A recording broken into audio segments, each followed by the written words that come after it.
انا متاكده ان 90% منكم ما يعرفوش سر ريحه الطعميه في المطاعم اللي بتجيب اخر الدنيا ايه. بكون لا على البال ولا على الخاطر، وكمان سر الهشاشه بتاعتها ولونها الفاتح، من غير بقى لا بيكنج باودر ولا بيكنج صودا. مفيش الكلام ده خالص يا جماعه.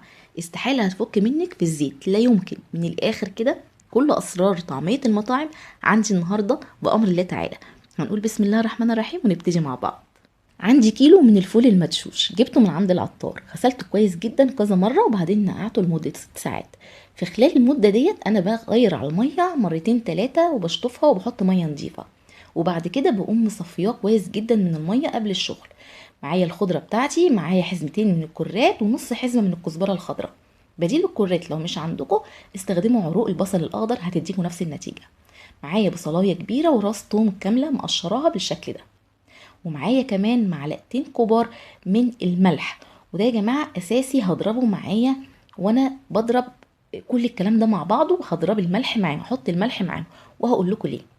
يبقى أنا كل المكونات بتاعتي دي كلها، الفول والبصل والثوم والخضرة بتاعتي والملح، هلخبط كل الكلام ده على بعضه وهبتدي ان انا احط في الكبة اضربه شوية بشوية. في خلال انت سواء هتضربيه في الكبة او في الخلاط، المهم يا جماعة مش عايزين نكتر لا خضرة ولا نكتر بصل ولا نكتر اي حاجة فيها سوائل، عشان خاطر هو ده اللي هيخلي الطعمية تفك منك. الخضرة كترها هتغير لك لون الطعمية وتخليها غامقة معاكي، زائد ان الخضرة فيها مية كتير فبالتالي هتخلي الطعمية تفك منك. انت بتضربي في الخلاط او في الكبه هتحتاجي ان انت تزودي ميه. مش عايزين نزود ميه كتير. يعني بصوا يا جماعه، انا مثلا هنا ضربت كميه حسيت ان هي مش عايز تنعم اكتر من كده من غير ميه، هبتدي ان انا ازود معلقه بمعلقه. على قد ما تقدري ما تزوديش ميه وانت بتضربي الطعميه خالص في الخلاط او في الكبه، لان كميه الميه الزياده هي اللي بتخلي الطعميه تفك منك. فانا هنا حطيت معلقه بمعلقه، ضربت كل كميه الطعميه بتاعتي لحد ما نعمت خالص معاكي بالشكل ده. وتأكدي تماما انك عمرها ما هتفك منك. لو انت بقى بتضربيها في خلاط، الخلاط ممكن يحتاج منك ميه اكتر من كده. انا خدت مني حوالي نص كوبايه ميه زائد معلقتين. الكميه دي كلها انا بضربها في كبه. لو انت ما عندكيش الكبه وضربتي في الخلاط هتحتاج منك ميه اكتر من كده. هتحطي الطعميه دي في مصفى تصفي كميه الميه بتاعتها قدر الامكان.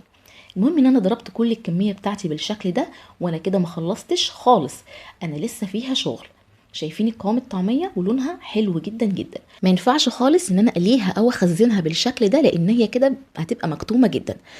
انا طبعا حطيت زي ما قلت لكم نص كوبايه ميه زائد معلقتين علشان اضمن ان العجينه بتاعتي ما تفكش خالص في الزيت مني، وابقى انا شغاله وانا مطمنه 100%. فانا بعادل الكلام ده بماده جافه اللي هي معلقتين كبار من الدقيق، وما تخافيش ولا هيبان ولا هيدي تأثير في أي حاجة خالص. بديل معلقتين الدقيق رغيف عيش مبلول معصور من المية بتاعته ونضربه مع الكلام ده. بس أنا ما بفضلش الرغيف العيش، أنا بفضل معلقتين الدقيق، لأن الدقيق بيمتص أي سائل موجود في الطعمية، بيبقى غصب عنك موجود فده بيمتصه. طيب عشان يديني الطعمية الفوليوم والهشاشة ولونها يفتحها وتبقى خفيفة معايا جدا وانا بقليها تبقى هشة، سواء انا حطيتها في الفريزر او قليتها، اللي هو الضرب، سواء مضرب بيض او تضربي بايدك او في عجان زي كده، هتفضلي تضربي. وخدي بالك من شكل العجينة دلوقتي وشكلها بعد 5 دقايق ضرب. بصوا يا جماعة، اظن واضح، شاشة خفت، لونها فتحها شوية، وهو ده سر عجينة المطاعم. وده اللي خلاني يا جماعة احط معلقتين الملح وانا بضرب اثناء الضرب في الخلاط او في الكبه. ليه ما حطيتهمش في الاخر؟ لان اي توابل او بهارات هنحطها في الاخر هتهبط معاكي الكلام ده. ومن الاخر كده يا جماعه، الطعميه ما بتاخدش غير الملح فقط، مفيش اي توابل ولا كمون ولا شطه ولا اي حاجه بتتحط في عجينه الطعميه خالص، ولا بيكنج باودر ولا بيكنج صودا ولا اي حاجه. زي ما حضراتكم شايفين العجينه هشه جدا بعد 5 دقايق ضرب. لو عندك مضرب كهربائي هيمشي معاكي كويس جدا، لو عندك عجان هيمشي معاكي، او بويسك بقى في ايدك بس هياخد منك شويه وقت. شايفين يا جماعه الهشاشه زي الجاهزه بالظبط بالظبط. وسر الريحه بتاعت الطعميه اللي بتجيب اخر الدنيا هو هنعرفه دلوقتي. هنقلي بقى كده شويه ونشوف. انا معايا هنا سمسم ومعايا كزبره مجروشه. انا السمسم محمصاه والكزبره محمصاها وجرشاها. المكون بقى اللي بيقلب ريحة المطاعم فعلا اللي محدش كتير منكم يعرفه هو الشمر.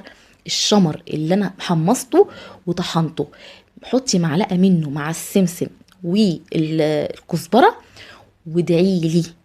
ادعيلي من قلبك، لان هو ده الريحة والطعم وكل ما تتخيلوه في المكون ده. الشمر يا جماعة المتحمص والمطحون مع الكزبرة والسمسم، يا نهار ابيض بيقلب الدنيا. ريحته ملهاش حل في الطعمية. جربوا وادعولي. وده بقى سر مش كتير منكم يعرفوا، بس بجد رهيب رهيب رهيب. جربوها وان شاء الله هتدعولي. نقلي بقى الطعمية بتاعتنا اللي فعلا ريحتها بتجيب اخر الدنيا. انا بعملها قبل رمضان لان احنا بنحبها اوقات كده بتهف علينا على السحور، ولا بتعطشنا ولا اي حاجة. نقلي بقى الطعمية. طبعا انا ببلي ايدي مية، وبعدين باخد حتة عجينة وبحط عليها الخليط الجبار اللي انا عاملاه ده. ريحته يا جماعة كده لوحده كفاية. بقلي الطعمية في زيت سخن جدا جدا جدا، لازم يكون سخن قوي، استحالة الطعمية تفك. حطي على نار عالية، قلبي على طول ما بتاخدش وقت. قلبة والتانية وطلعي وشمي بقى الروايح الجميلة. يا نهار ابيض على الجمال، بجد من اروع وصفات الطعمية. استحالة هتلاقي اجمل من كده. يعني لو جربتيها بالطريقه دي فعلا انا عارفه انكم هتنبهروا بالنتيجه. طبعا انا بخزنها بقى، بحط كده في الكيس حوالي 3 معالق كده كبار. بصوا يا جماعه الهشاشه باينه ازاي. طب هي لما تتحط في الفريزر يا شيماء، مش الهوا ده مش هيهبط؟ طبعا هيهبط، ده طبيعي جدا. وحتى الطعميه الجاهزه لما بنجيبها ونخزنها في الفريزر برضو بتبقى بتهبط.